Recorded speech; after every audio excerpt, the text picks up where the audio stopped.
present a suitable framework. Bangladesh Saudi Arab যৌথ কমিশনের বৈঠক শেষে বৃহস্পতিবার সাংবাদিকদের মুখোমুখি হন ইআরডির সিনিয়র সচিব ও সৌদি আরবের শ্রম উপমন্ত্রী আহমেদ বিন ফাহাদ। বৈঠকে দক্ষ আধাদক্ষ জনশক্তি রপ্তানি, বাণিজ্য ঘাটতি কমানো ও ওমরা ভিসা ফের চালুর মতো বিষয়গুলোকে গুরুত্ব দেয় বাংলাদেশ। আর বিনিয়োগ আকৃষ্ট করতে দেশটিকে বিশেষ অর্থনৈতিক অঞ্চলের প্রস্তাব দেওয়া হয়েছে বলেও জানান ইআরডির সিনিয়র সচিব।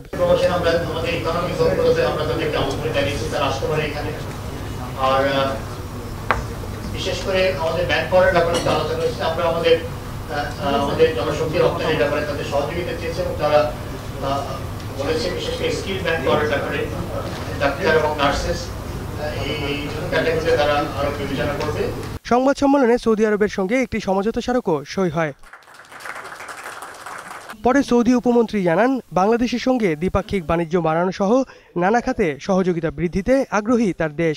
The Kingdom of Saudi Arabia expressed its satisfaction with the so far achieved bilateral relations in the economic, trade, investment and educational fields in the 11th session.